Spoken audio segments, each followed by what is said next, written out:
외침의 시간이 되길 바라고, 그 가운데 하나님의 은혜가 우리 마음 가운데 다시 임하여서 우리가 죄인이 아니라 의인이 되었다고 하는 그 기쁨을 누리는 시간 되길 바랍니다.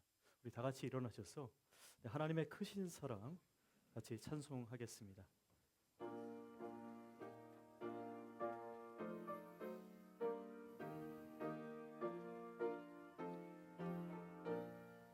하나님의 크신 사랑 하늘에서 내리사 우리 맘에 항상 계셔 온전하게 하소서.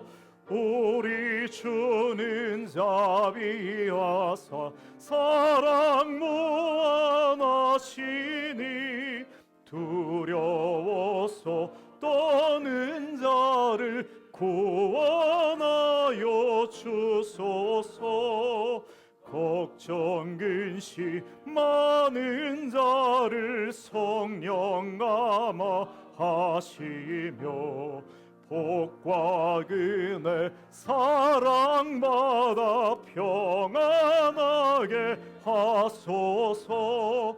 처음과 끝이 되신 주님 항상 인도하셔서 마귀 유혹 받는 것을 속히 끊게 하소서.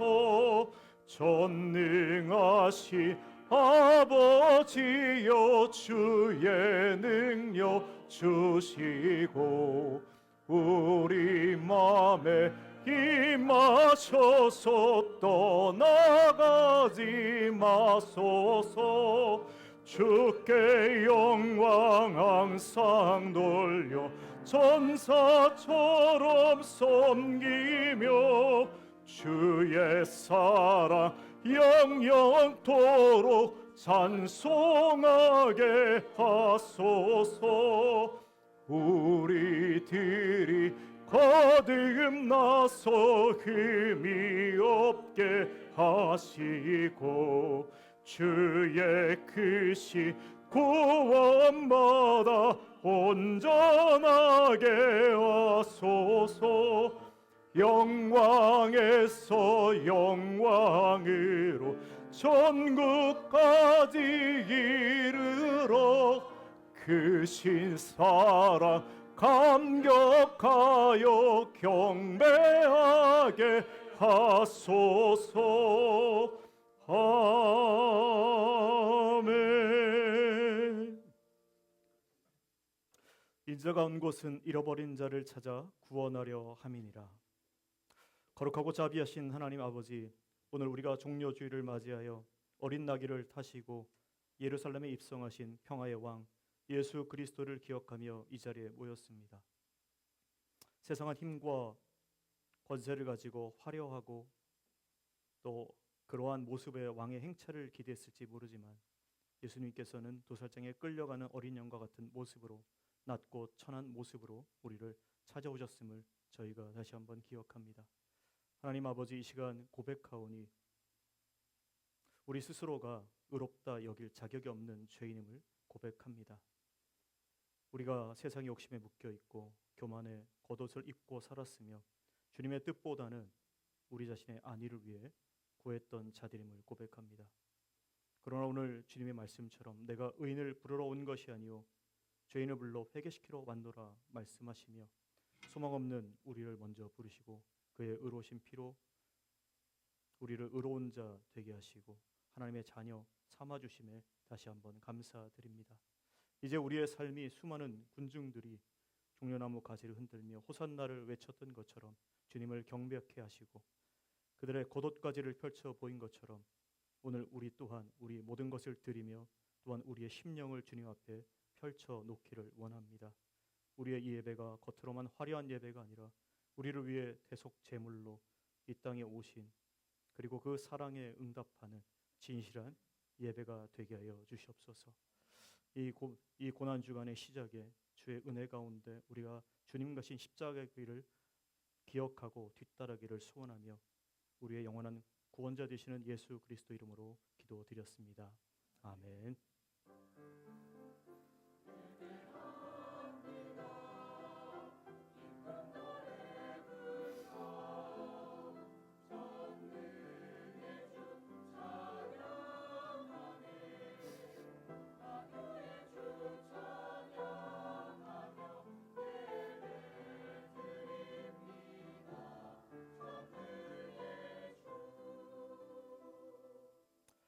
사도신경으로 우리의 신앙 고백 드리겠습니다. 전능하사 천지를 만드신 하나님 아버지를 내가 믿사오며 그 외아들 우리 주 예수 그리스도를 믿사오니 이는 성령으로 잉태하사 동정녀 마리아에게 나시고 본디오 빌라도에게 고난을 받으사 십자가에 못 박혀 죽으시고 장사한 지 사흘 만에 죽은 자 가운데서 다시 살아나시며 하늘에 오르사 전능하신 하나님 우편에 앉아 계시다가 저리로서 산자와 죽은 자를 심판하러 오시리라. 성령을 믿사오며 거룩한 공예와 성도가 서로 교통하는 것과 죄를 사하여 주시는 것과 몸이 다시 사는 것과 영원히 사는 것을 믿사옵나이다. 아멘.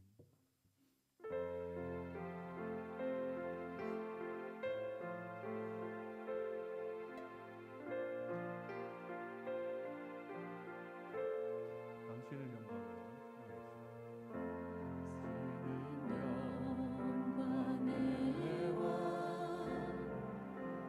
당신은 평강의 왕, 당신은 하늘과 땅의 주, 당신은 정의의 아들, 천사가 무릎 꿇고 예배하고 찬송하네. 영원한 생명 말씀, 당신은 예수 그리스도 주. 호산나 다윗의 자손께, 호산나 불러 왕 중의 왕. 높은 하늘은 영광을 예수 주 메시아네. 다시 한번 찬양하겠습니다. 당신은 영광의 왕,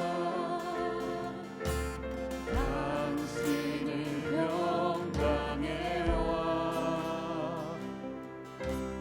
당신은 하늘과 땅의 주, 당신은 정의의 아들, 천사가 무릎 꿇고 예배하고 찬송하네. 영원한 생명 말씀, 당신은 예수 그리스도 주. 호산나 다윗의 자손께, 호산나 불러 왕 중의 왕. 높은 하늘은 영광을 예수 메시아네. 호산나 다윗의 자손께, 호산나 불러 왕 중의 왕. 높은 하늘은 영광을 예수 메시아네.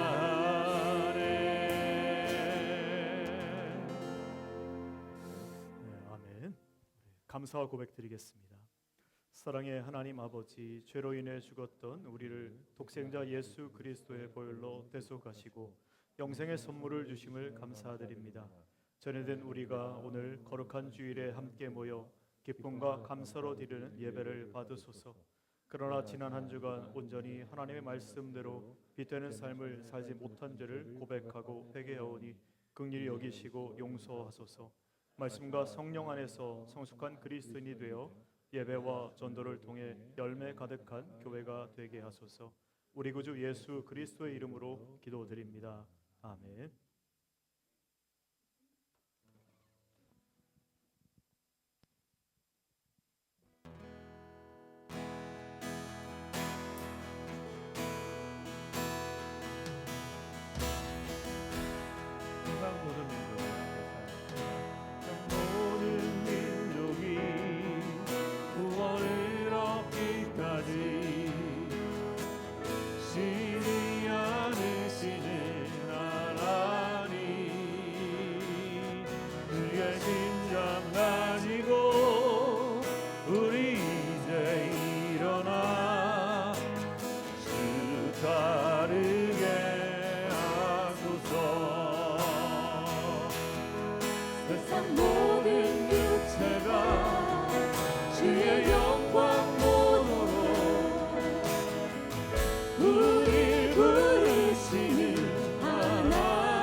치유하며 주 섬기게 하소서.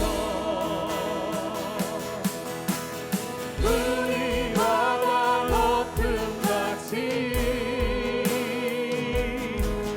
여호와의 영광을 인정하는 것이 온 세상 가득하리라.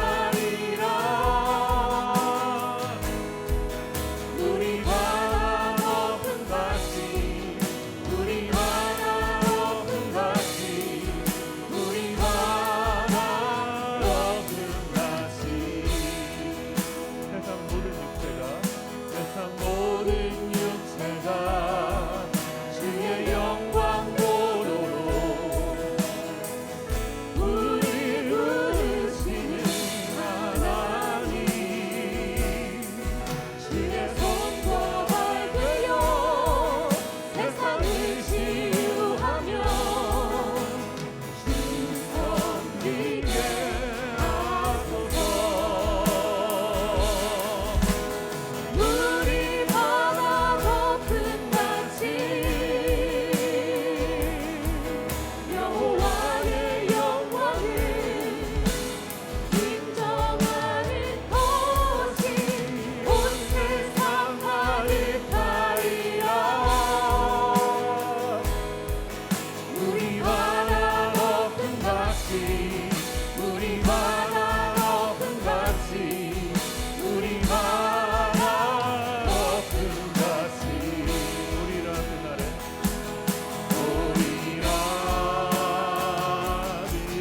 그날에 주의 영광 가득한 세상 우리는 굳게 내리 온 세상 가득한 승리에 안고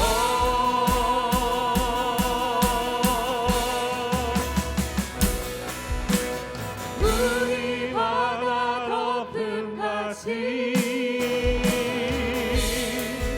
여호와의 영광을 인정하는 것이 온 세상 가득하리라. 우리 바다 높음같이 우리 바다 높음같이 우리 바다 높음같이. 네, 자리에 앉으시겠습니다.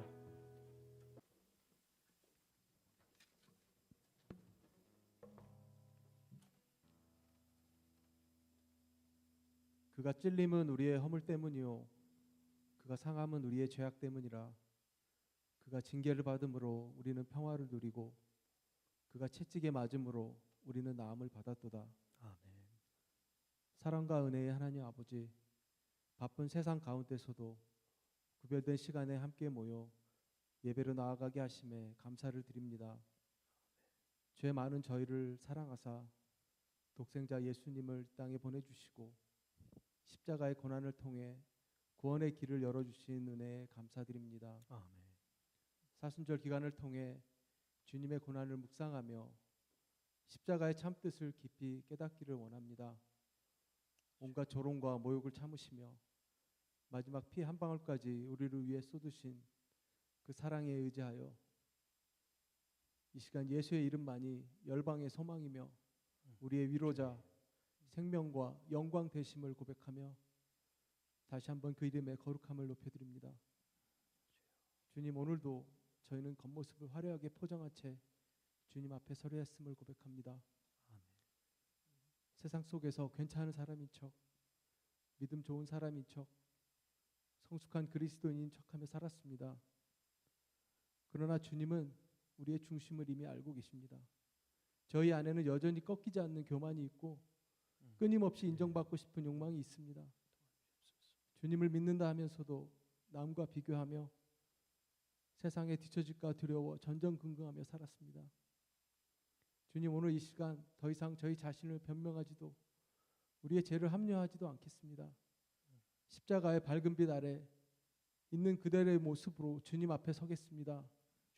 저희를 오직 주님의 보혈과 은혜로만 새롭게 하여 주시옵소서. 아멘. 십자가 앞에서 우리의 모든 자랑과 의와 공로를 내려놓고 오직 은혜로만 사는 자들임을 잊지 않게 하여 주시옵소서.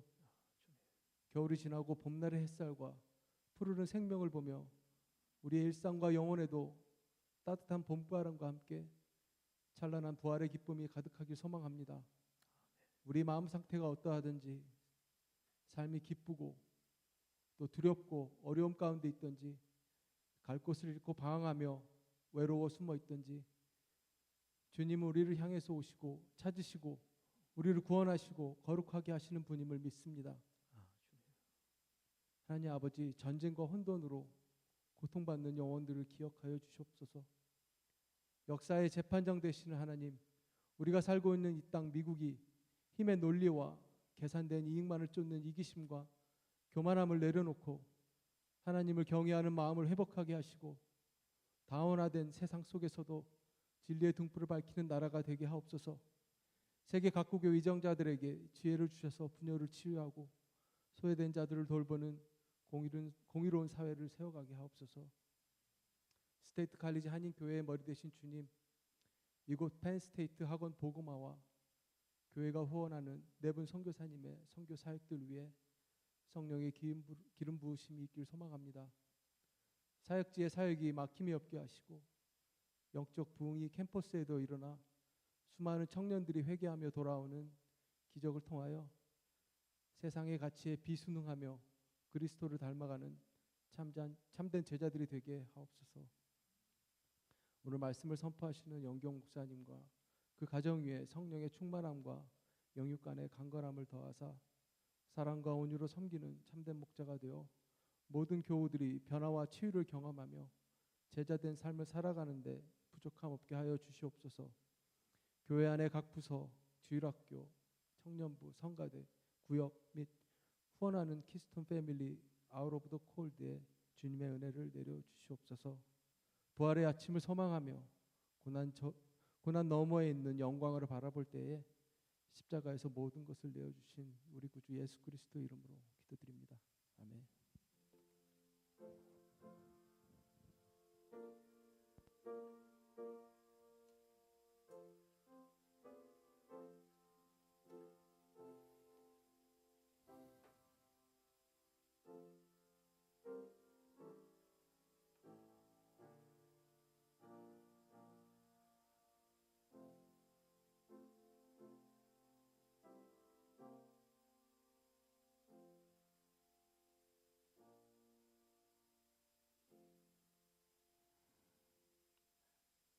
다 같이 일어나셔서 봉헌하겠습니다.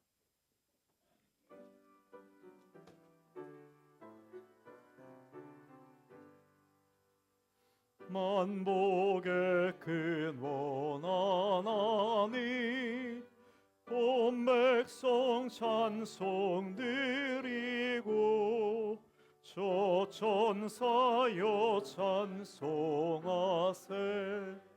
찬송 성부 성자 성령 아멘. 하나님 아버지, 저희들 이 자리에 나올 때 빈손으로 오지 아니하고 아버지께서 베풀어 주신 축복과 은혜 감사드리며 준비한 예물을 드렸습니다. 기뻐 받아 주시옵소서. 각각 구별하여 드린 11조와 주정 헌금을 비롯한 감사헌금과 장학헌금 등 모든 헌금들이 주님 기뻐하는 곳에 사용하게 주께서 함께하여 주시옵소서. 하나님, 헌금 가운데 각 성도들의 신앙의 고백과 간증들이 담겨 있습니다. 각 성도들이 드리는 감사와 기쁨의 간구와 기도들을 들어주시고 주님 그 마음들을 헤아려 주실 뿐 아니라 위로하고 응답하여 주시옵소서. 하나님 또한 저희들의 섬기고 돌보는 삶들을 지켜 주시옵소서.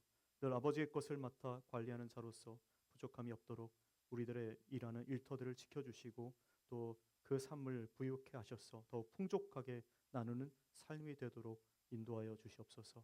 또한 바울의 고백처럼 내가 어떠한 형편에든지 내가 자족하기를 배웠고 모든 일 곧 배부름과 배고픔과 풍부와 궁핍에도 처할 줄 아는 일체의 비결을 배웠으니 내게 능력 주시는 자 안에서 내가 모든 것을 할 수 있다라는 그 고백이 우리의 삶의 고백이 되도록 하여 주시옵소서.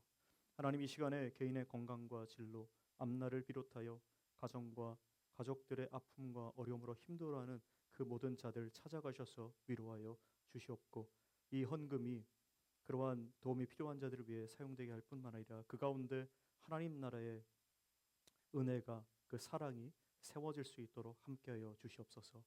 모든 것 감사드리며 예수 그리스도 이름으로 기도했습니다. 아멘. 네, 자리에 앉으시겠습니다. 네, 오늘 종료주일입니다. 여러분 같이 이렇게 인사했으면 좋겠는데요. 호산나, 우리를 구원하소서. 여러분 서로를 바라보면서 네, 말을 약간 바꿔서 이번에는 호산나, 주님을 찬양합시다. 네, 네, 찬양합시다. 네, 우리 마지막 인사합시다. I see God in you. 네, 네, I see God in you.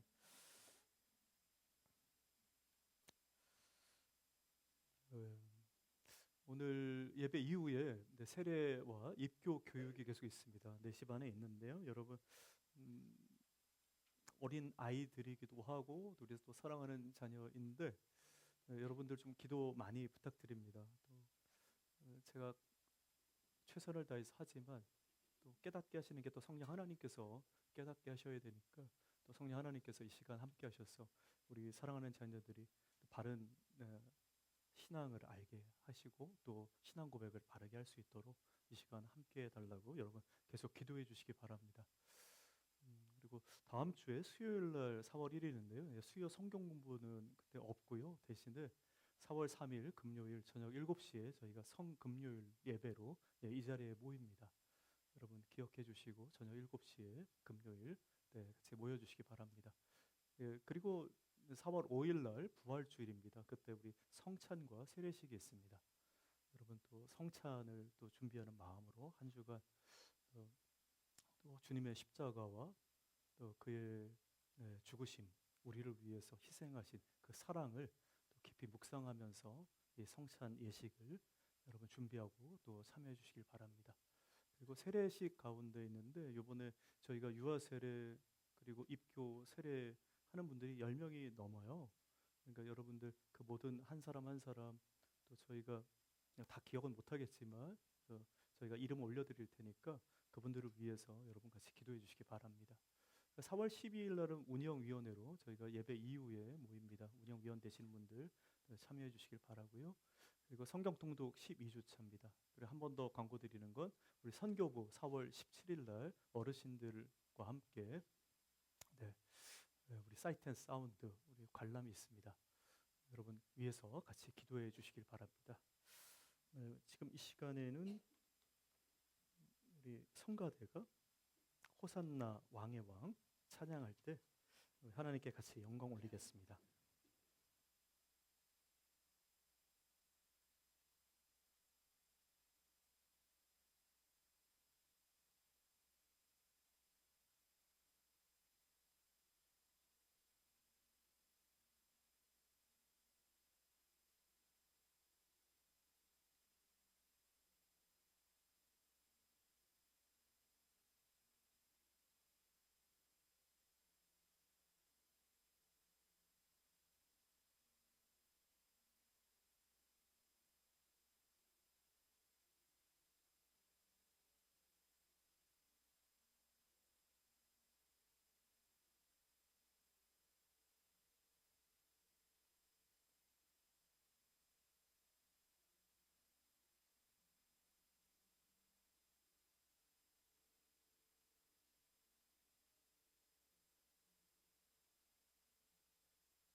우리 다 같이 일어나셔서 우리 오늘 하나님 주시는 말씀 같이 읽도록 하겠습니다.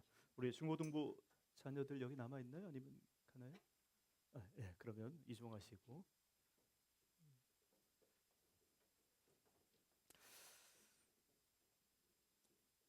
네, 오늘 마가복음 11장 1절에서 10절 말씀입니다. 우리 한 절씩 같이 교독하겠습니다. 그들이 예루살렘에 가까이 와서 감난산 벳바게와 베다니에 이르렀을 때에 예수께서 제자 중 둘을 보내시며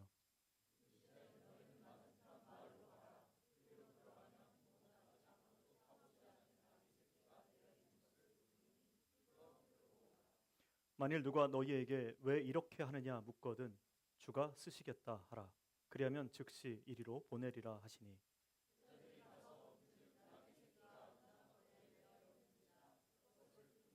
거기서 있는 사람 중 어떤 이들이 이르되 나귀 새끼를 풀어 무엇 하려느냐 하매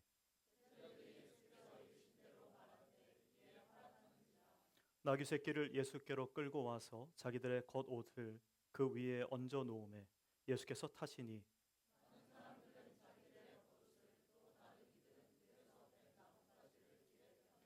앞에서 가고 뒤에서 따르는 자들이 소리 지르되 호산나 찬송하리로다 주의 이름으로 오시는 이여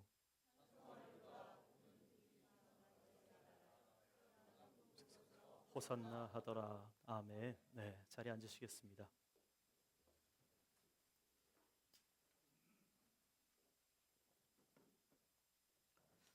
네, 말씀드린 대로 오늘이 고난 주간의 시작인 종료 주일입니다.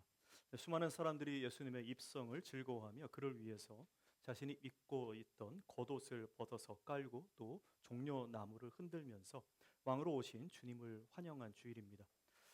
드디어 기다리고 기다렸던 하나님의 아들이시고 약속된 메시아 그리고 참된 왕이신 예수 그리스도께서 이 예루살렘 성에 입성하게 되었습니다. 사실 많은 사람들이 예수님의 입성을 바라보면서 기다린 게 있었습니다.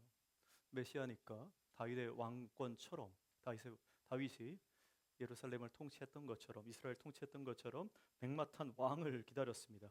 그러나 오늘 예수님이 입성하셨던 그 모습은 다른 수많은 왕들이 행사했던 그러한 화려함이 아니라 힘과 권력을 앞세웠던 그러한 입성이 아니라 전혀 반대의 모습이었습니다. 마치 도살장에 끌려가는 어린 양처럼 나귀를 타고 오셨습니다. 왜 참된 왕이신 이분이 이렇게 오셨는가? 권력을 앞세워서 오신 분이 아니라 겸손의 왕으로서 나귀를 타고 오셨는가? 오늘 그러한 사람들의 기대와 다른 세상과 다른 그 왕의 입성을 바라보면서 이것이 우리에게 어떤 의미가 있는지 오늘 말씀을 통해 같이 살펴보려고 합니다.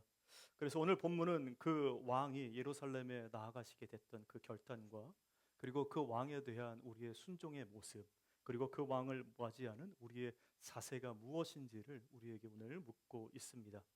그래서 오늘 이 말씀을 통해 이렇게 세 가지를 같이 나누려고 합니다.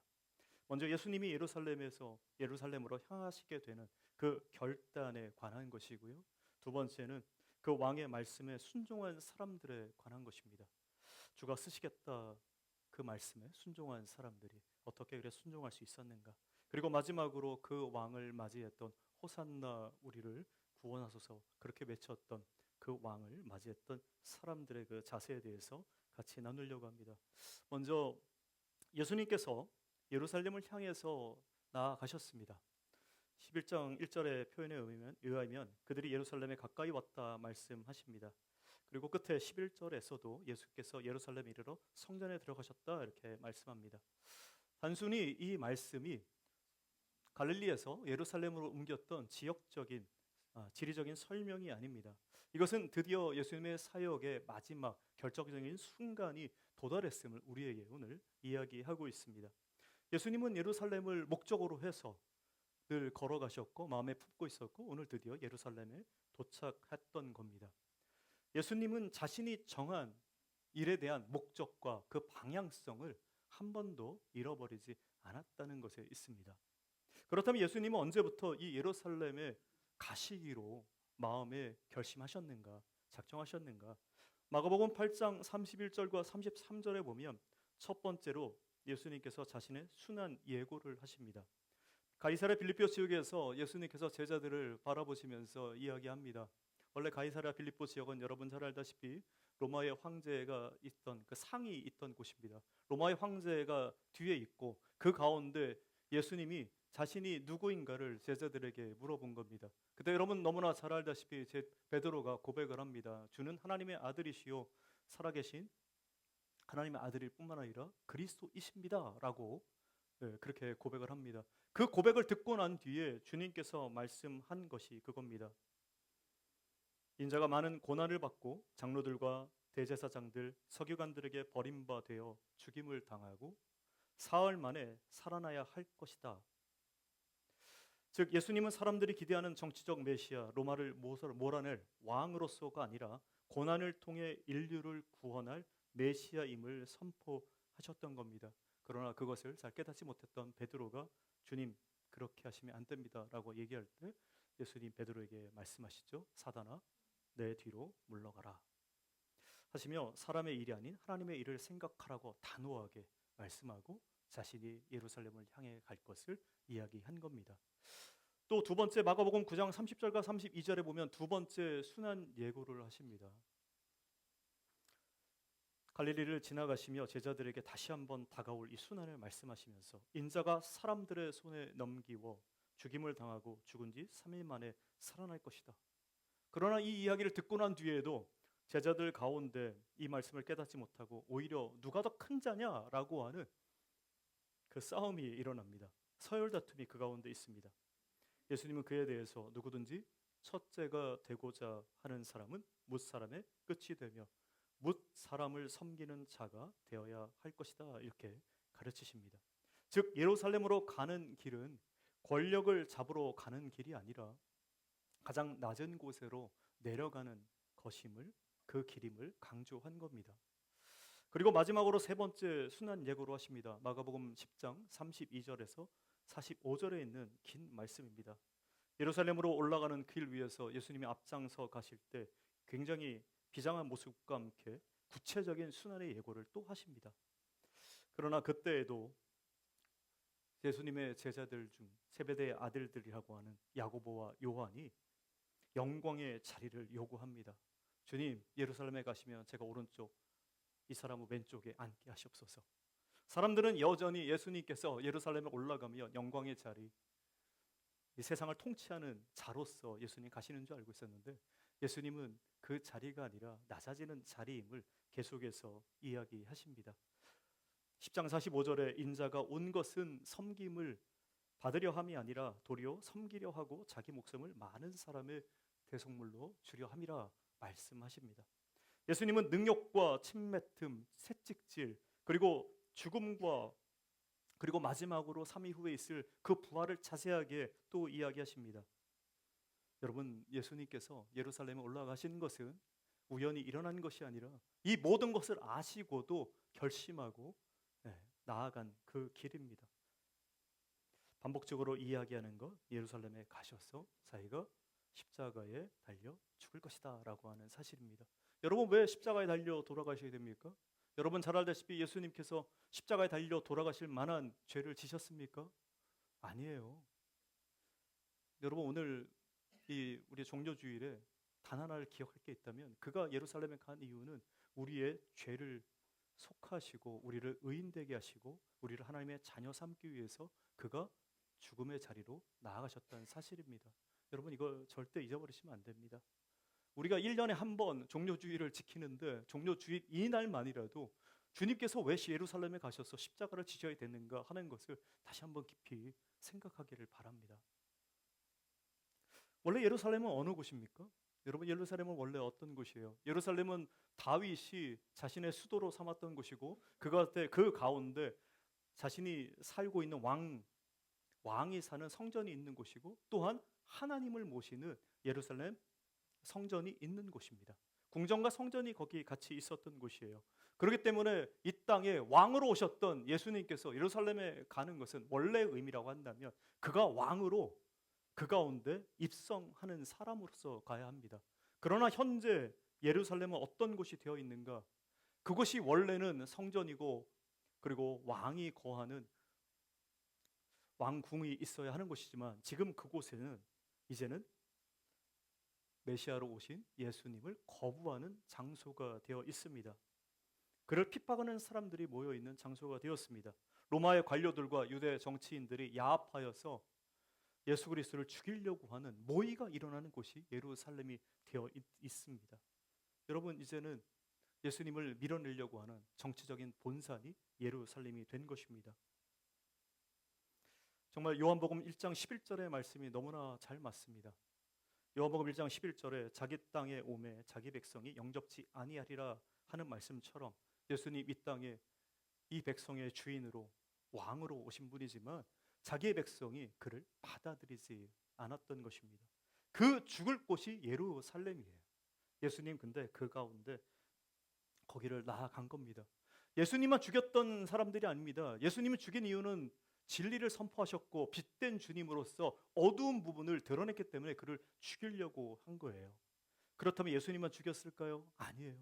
그 전에 진리를 선포했던 수많은 예언자들을 죽였던 곳이 예루살렘입니다. 그래서 성경에 이야기합니다. 선지자는 예루살렘을 벗어나지 않는다. 예루살렘에 가서 진리를 이야기하고 그 가운데 죽임을 당하는 겁니다. 누가복음 13장 33절과 34절의 말씀에 보면 예루살렘아 예루살렘아 선지자들을 죽이고 내게 파송된 자들을 돌로 치는 자여 암탉이 그 새끼를 날개 아래 모음같이 내가 내 자녀를 모으려 한 일이 몇 번이더냐 그러나 너희가 원하지 아니하였다라고 이야기합니다.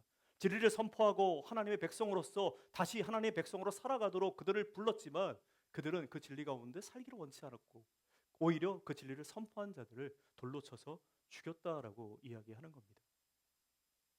왕으로서 선지자로서 예루살렘에 하나님의 의의 말씀을 증거하는 사람들이 오기만 하면 자신들의 불의가 드러날까 봐 정치권과 야합했던 종교인들이 돌로 쳐서 그들을 죽였던 것입니다. 거기에 오늘 예수님이 가시는 거예요. 그 예루살렘에 가는 겁니다. 예수님 그냥 가신 게 아니라 결심하시고 나아가신 분입니다. 이 부분에 대해서 결심하고 나아갔다는 부분에 대해서 누가복음 9장 51절에는 약간의 더 코멘트를 하면서 이렇게 얘기합니다. 예수께서 승천하실 기약이 차감해 예루살렘을 향하여 올라가기로 굳게 결심하였다라고 말씀해요. 굳게 결심한 겁니다. 19장 28절에 누가복음 19장 28절에 그러고 난 뒤에 예수께서 이 말씀을 하시고 예루살렘을 향하여 앞서서 가시더라 이렇게 또 이야기합니다. 예수님 결심하셨고요. 그 다음에 이 길을 갈 때에 자기가 말한 그대로 지키기 위해서 앞서서 가신 거예요. 자발적으로 앞서서 가신 거예요. 자기 말에 대한 책임을 지기 위해서 온전한 메시아로서 지도자로서 왕으로서 앞서서 가신 분입니다. 예수님 이 땅에 오신 거 자신의 죄 때문에 오신 분 아니고요. 우리의 죄 때문에 오신 분입니다. 그리고 오늘 앞서서 자발적으로 예루살렘에 십자가를 지기 위해 죽으시러 가신 그 현장이 우리의 죄 때문에 자신의 모든 것을 바쳐서 죽으려고 하는 그 현장입니다. 오늘 다시 한번 이 예루살렘의 의미, 예루살렘에 왜 주님이 가셔야만 했는지 그걸 다시 한번 생각하길 바랍니다.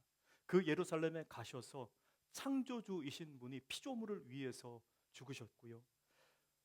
모든 것에 자유롭고 율법에 완전하신 분이 율법의 죄인으로서 죽으셨고요. 그리고 온전한 의인 되신 그분이 죄인을 위해서 죽으신 곳이 예루살렘이에요. 오늘 이 예루살렘을 우리 마음에 품기를 바랍니다. 그 가운데 주님이 우리를 위해서 어떻게 사셨고 십자가를 지고 나아가셨는지 다시 한번 잊지 않기를 바랍니다. 예수님 분명한 목적과 방향성을 가지고 가셨고요. 그는 그러기 때문에 열정의 사람이면서 사랑의 화신으로서 그 길을 걸어가신 분입니다. 한 번도 그 길을 방향성을 잃어버린 적이 없으십니다. 그리고 주님은 우리를 구원하시고 우리의 거룩과 영원한 생명과 그리고 의로움을 만들기 위해서 그 가운데 나아가셨습니다. 그러기에 우리의 삶과 목적과 우리 또한 우리의 삶에서 그 방향성을 우리 또한 갖고 살아가길 바랍니다. 여러분의 삶에 있어서 예수님이 누군가를 위해서 지셨던 그 예루살렘의 모습이 여러분에게 있기를 바랍니다. 누군가를 마음에 품기를 바라요. 예루살렘이라고 하는 주님이 누군가를 위해서 죽으시고 섬기기 위해서 낮아지셨던 그곳, 누군가를 위한 그 예루살렘, 우리 삶에도 정말 그게 있기를 바랍니다. 사실은 이 얘기를 제가 작년에도 똑같이 했습니다. 기억나시는지 모르지만 여러분 마음 가운데 그 예루살렘이 몇 개나 만들어졌는지 모르겠어요. 여러분 올해는 이 예루살렘을 정말 많이 만들길 바랍니다. 내가 누군가를 위해서 내가 살아갈 것인가? 내가 누군가를 위해서 낮아지고 섬길 것인가? 내가 누군가를 위해서 사랑하며 살아갈 것인가? 여러분 좀 만들길 바라고 찾기를 바랍니다. 네. 그래서 우리 안에 다른 사람을 위해 살아가는 거룩한 예루살렘, 또 사랑의 예루살렘, 생명을 살리는 예루살렘이 우리 안에 있기를 바랍니다. 네. 두 번째는 주님의 말씀에 우리가 전적인 순종의 필요함을 오늘 말씀하고 있습니다. 주님이 쓰시겠다고 하라라고 하는 그 말씀에 대한 전적인 순종입니다. 1절과 6절의 말씀에 보면 예수님께서 예루살렘 입성 앞두시고 근처 마을인 베다니 근처에 다가오셔서 제자 둘을 맞은편 마을에 보내십니다. 그리고 아직 아무도 타보지 않은 나귀 새끼를 보거든 그것을 풀어서 끌고 오라 명령하십니다. 제자들은 그 명령에 의아해했을 거예요. 그 명령에 처음에는 이거 왜 이런 명령을 하셨을까? 아니 묶여 있다는 것은 그 나귀의 주인이 따로 있다는 건데 그것을 그냥 내가 풀고 와서 사용해도 되는가? 아마 그런 생각이 들었을 겁니다. 그러면 주인이 묻지 않겠습니까? 그러니까 이렇게 제자들이 물어본 겁니다. 아니 그러면 만약에 주인이 이렇게 물어보면 어떻게 대답합니까? 왜 그렇게 하느냐 할 때 그때 주님이 말씀하시는 게 주가 쓰시겠다 말하라 이렇게 알려주십니다. 실제로 예수님이 말씀하신 대로 제자들은 묶여있는 그 나귀에게 가봤고 그 나귀를 내가 쓰겠다 할 때에 정말 사람들이 물어보게 됩니다. 그때 똑같이 주가 쓰시겠다라고 하는 그 말을 하게 됩니다. 저는 이 말씀을 읽으면서 정말 감동적으로 다가온 것이 이 부분이에요.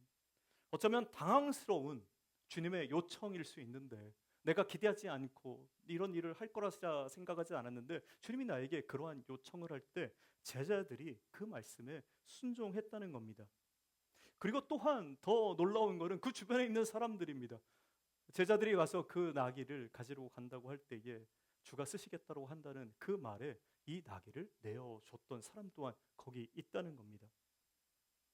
누군가 그 나귀의 주인일 수도 있고 그 주인을 알고 있을 수도 있는데 그 사람 중에 어떤 사람은 주가 쓰시겠다고 한다 하는 그 말에 순순히 나귀의 소유권을 내어줬다는 것에 있습니다.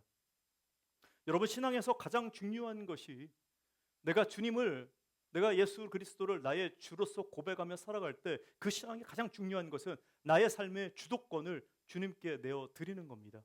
나의 주권을 주께 드리는 거예요. 나의 소유권을 주께 드리는 겁니다. 하나님이 우리의 적극적인 순종을 요구하실 때가 있습니다. 오늘 이야기한 것처럼 주가 쓰시겠다라고 할 때 그 말씀에 나귀 주인이 자기의 소유권을 내어 드리듯이 여러분들이 만약에 어느 삶의 순간 가운데 주가 쓰시겠다라고 하는 그 말씀이 여러분 마음에 들릴 때에 온전한 순종이 있기를 바랍니다. 네. 이 즉각적인 순종을 할 때에 경험하는 것이 여호와 하나님이 준비하신 그 은혜입니다. 그걸 우리가 여호와 이레라고 이야기합니다. 여호와 이레예요. 여호와 이레. 히브리어 말로는 여호와 이르아인데 이르아는 원래는 야레라는 그 보다라는 동사입니다. 여호와께서 보셨다. 그러니까 보시면서 하나님이 보시면 그 준비가 되어 있는 상태를 얘기합니다. 여러분 잘 알다시피 이 이야기는 다른 게 아니라 우리의 믿음의 조상 아브라함이 자신의 사랑하는 아들 이삭, 하나밖에 없는 그 아들 이삭을 하나님께서 명령하셔서 그 아들을 제사 지내라 할 때에 그를 데리고 가서 3일 동안 큰 길을 걸어가서 모리아산에 가서 그 아들을 바칠 때 하나님이 급하게 그를 제지하면서 아브라함아 내가 너의 믿음을 너무 잘한다. 너의 마음을 너무 잘하니 이 아들에게 아무것도 해를 가지 마라. 하고 난 뒤에 하나님이 어린 양을 보여주시면서 하신 말씀이 이 얘기입니다. 여호와 이르아. 여호와께서 이삭을 대신하여서 어린 양을 준비하였다라고 하는 겁니다. 여러분 이게 말씀하고 약간 동떨어지지만 이 아브라함이 3일 동안 길을 걸어가면서 얼마나 많은 이 복잡한 마음이 있었을까요? 하나님이 왜 내 아들을 이게 가능한 이야기인가? 그렇게 100세가 돼가지고 이 불가능한 아이들을 주셨는데 왜 그 아들을 다시 죽이라고 말씀하지? 사실 아브라함의 시대 가운데 자신의 아들을 죽이는 거는 몰렉 제사밖에 없습니다. 그러니까 이방의 제사 방식이에요. 왜 하나님이 이제까지는 선한 하나님이시고 인자하신 하나님이시고 말씀에 따라서 역사는 하나님이셨는데 왜 이 순간에는 하나님이 그러한 말씀의 언약의 하나님이 아니시라 이렇게 이방의 몰렉 제사처럼 몰렉의 하나님처럼 나에게 다가오는가? 내가 이 하나님을 정말 믿고 받아들여야 하는가? 그런 갈등 가운데 3일을 걸어갔을 거예요. 그럼에도 불구하고 하나님이 어떤 분인지를 알게 있었고 그 말씀의 주인이 어떤 분인지 알고 있었기 때문에 아브라함이 그럼에도 불구하고 다 이해되지 않지만 그럼에도 불구하고 순종했던 모습입니다. 구약신학자 폰라드는 이 본문을 해석하면서 이렇게 이야기합니다. 이 부분을 이야기하면서 하나님으로부터 버림받은 상태에서도 하나님의 말씀을 따르는 순종하고 순명하는 인간의 모습이라고 기록했어요. 하나님께 버림받았어요. 하나님의 말씀에 따라서 살다 보니까 오히려 하나님께 버림받은 것 같은 아브라함의 모습이에요. 그러나 그 아브라함의 버림받은 가운데에도 하나님의 말씀을 어떻게 내가 이해하고 순종하며 따라갈 건가 하는 그 인간의 갈등의 모습이 거기 있었다라고 하는 겁니다. 그러면서 이야기하는 바가 구약시대 사람들이 현실에서 맞닥뜨린 하나님에 대한 체험은 갈수록 깊이 자신을 숨기시는 하나님으로부터 더 또렷하게 하나님의 모습을 찾는 순례의 길이다라고 이야기했습니다. 여러분, 우리가 오늘 그리스도를 알고 하나님을 알고 살아가는 그 길이 오히려 이것과 같습니다. 하나님을 처음에 맞닥뜨릴 때는 하나님 너무나 잘 아는, 우리가 너무나 잘 아는 하나님의 모습으로 보입니다. 그러나 우리가 신앙생활을 하면 할수록 하나님의 뜻을 이해 못할 때가 너무나 많이 생기는 겁니다. 그래서 보이지 않는 하나님을 찾아가는 순례의 길로 우리가 매 순간을 살아가는 겁니다. 여러분, 순종의 삶이 그런 삶인 거예요.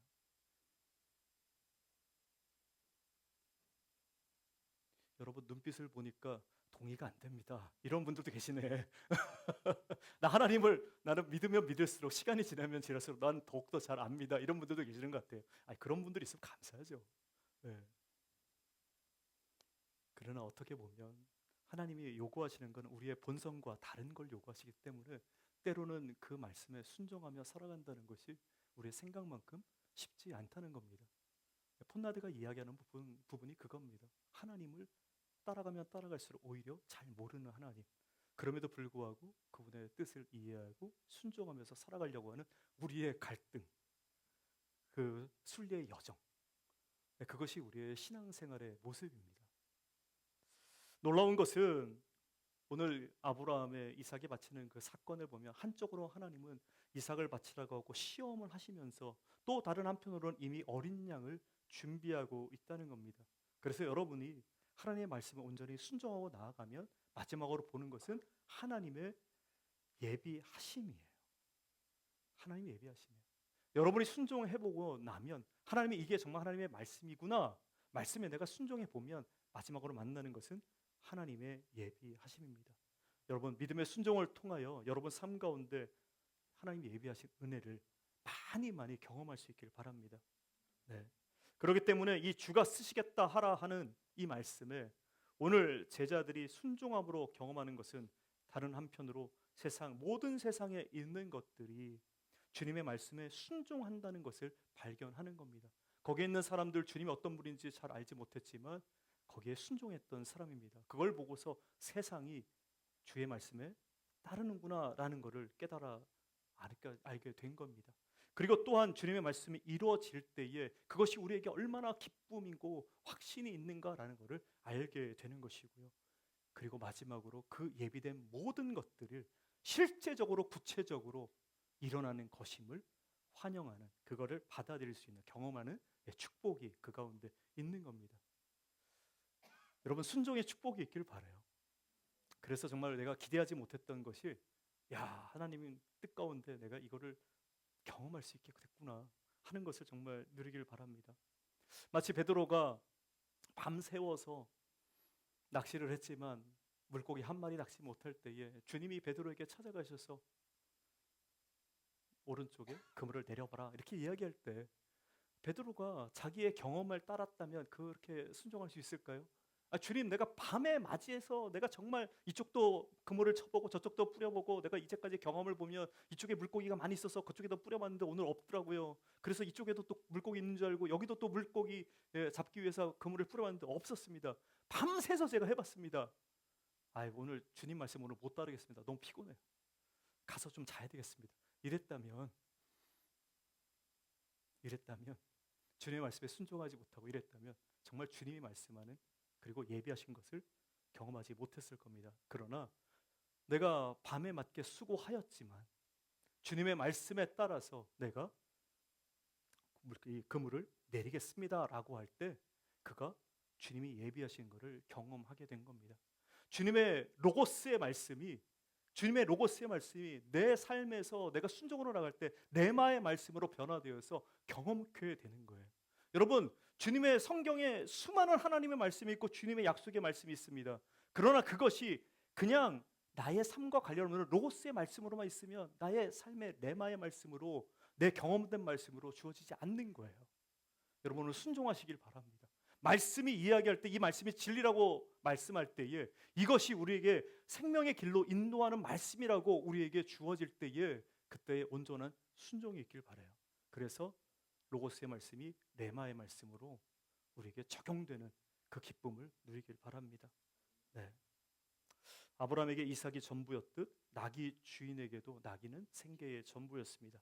순종은 남는 것을 드리는 것이 아니라 주님이 필요하다 말씀하실 때 나의 나의 소유권 전부를 이양하는 것입니다.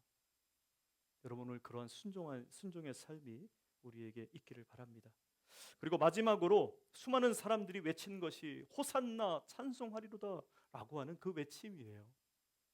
이 외치는 것처럼 구원의 주님을 높이며 우리가 정말 찬양하길 바라요. 호산나 우리를 구원하소서. 여러분, 한번 같이 해봅시다. 호산나 우리를 구원하소서. 호산나 우리를 구원하소서.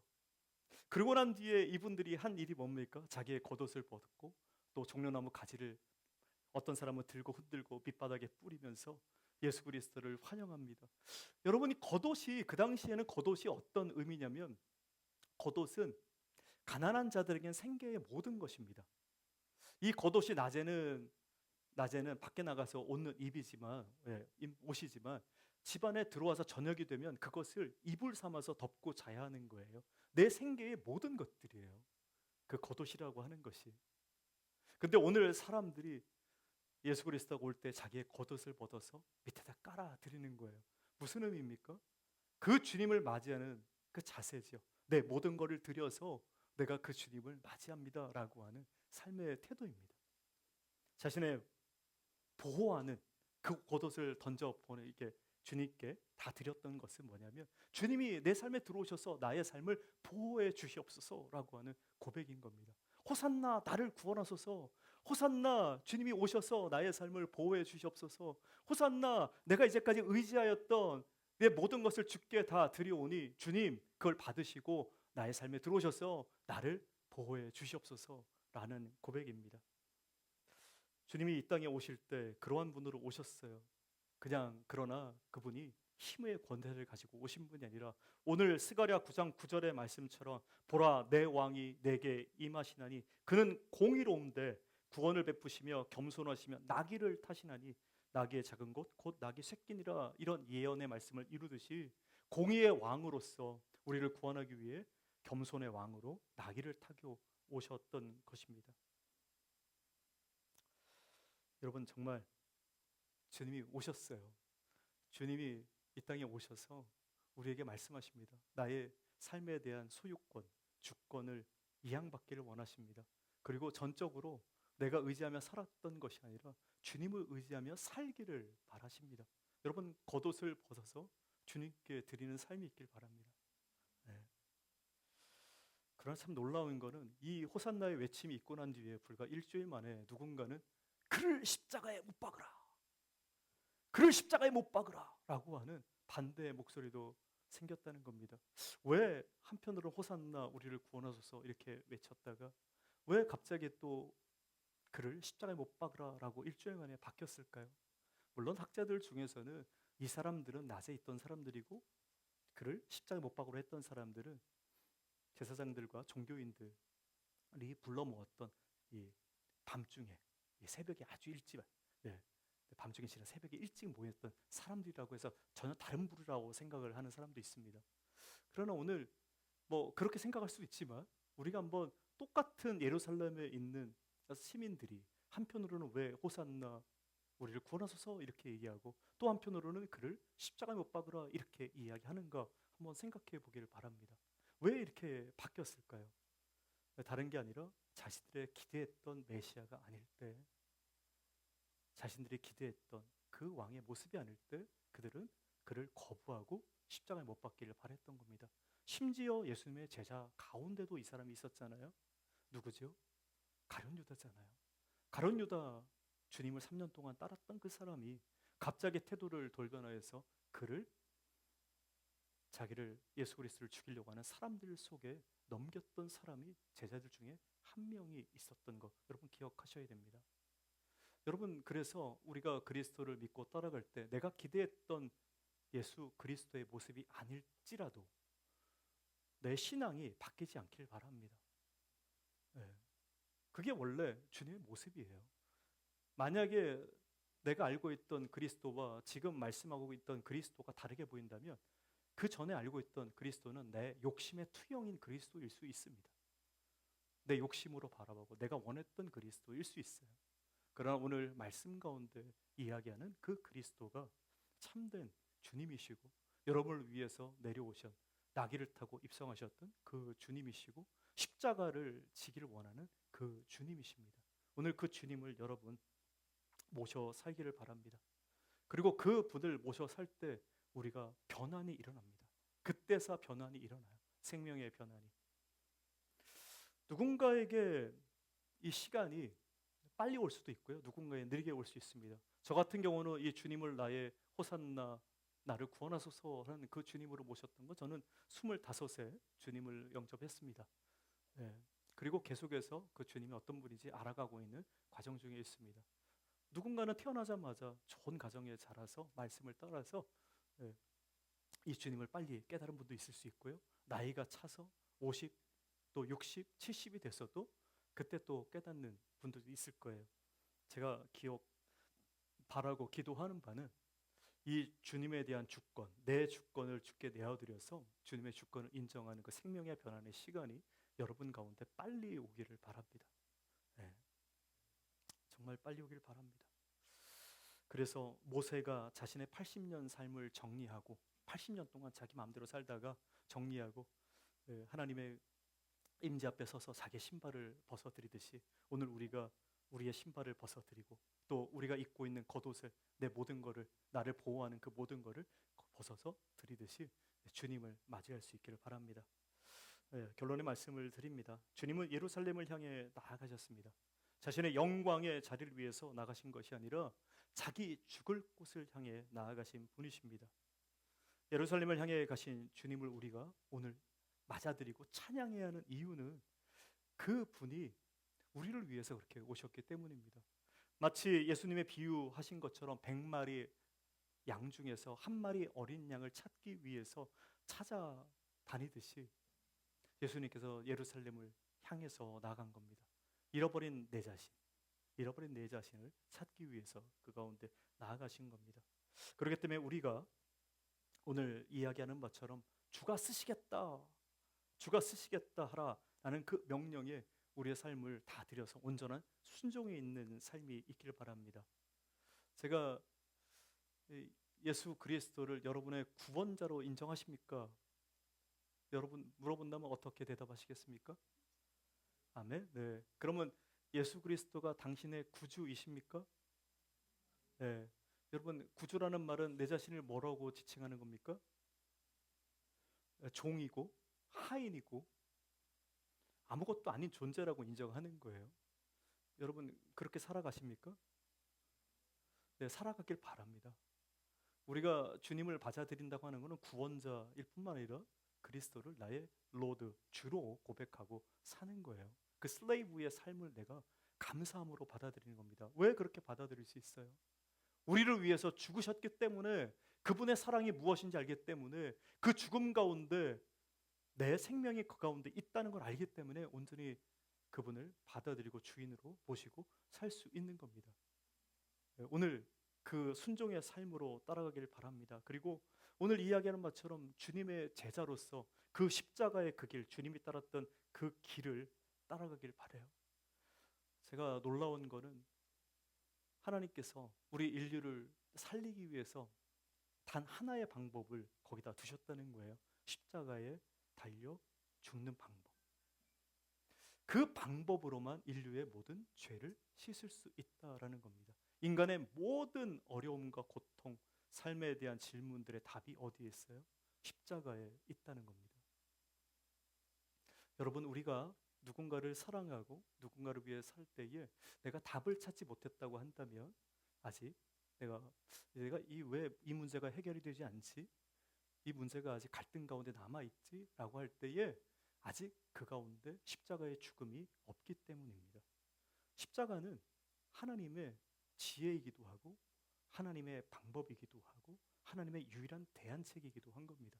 마찬가지로 우리의 삶에 있어서 삶의 갈등과 어려움이 있을 때 그거에 대한 유일한 대답은 여러분이 내가 십자가를 지고 있는가라고 하는 겁니다. 오늘 예루살렘으로 향해 가신 주님이 우리를 살리기 위해서 십자가를 지기 위해 그 땅에 나아간 것처럼 오늘 우리의 사랑하는 사람들을 위해서 우리가 십자가를 지길 바라고요. 그리고 문제가 해결되기 위해서 우리가 그 주님이 약속하셨던 그 문제를 해결하기에 유일한 방법인 십자가를 지며 또 살아가는 한 주간이 되기를 바랍니다. 네. 이번 한 주간 그래서 여러분 손해보는 자리, 낮아지는 자리, 누군가를 대신해서 짐을 지는 그 나만의 예루살렘으로 여러분 당당히 걸어가시기를 주님의 이름으로 축원합니다. 네, 우리 다 같이 일어나셔서 오늘 호산나 호산나 다 노래 부른다. 수많은 아이들 즐거운 노래로 그 품에 안으시고 복 주신 주님께 온몸과 마음을 들여서 주 찬양합니다라는 이 찬양의 고백처럼 우리 같이 찬양하길 바랍니다.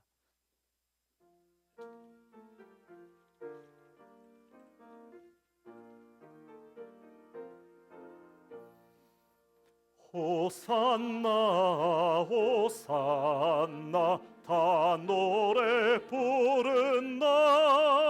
수많은 아이들이 즐거운 노래로 그 품에 안으시고 복 주신 주님의 온몸과 마음 들여 주 찬양합니다. 호산나 그 예레레 우리도 부르자. 주 예수 우리 구주 우리의 전능왕 온몸과 마음 나의 목소리 높여서 영원히 기쁜 노래 주 앞에 드리자. 아멘.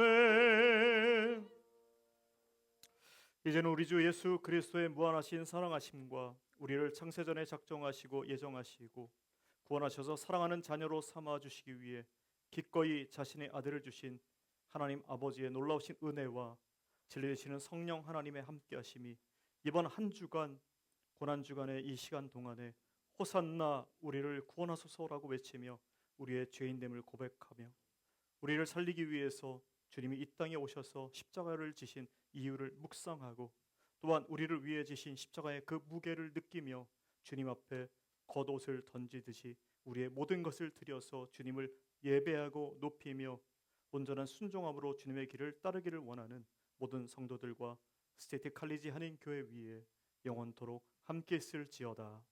아멘.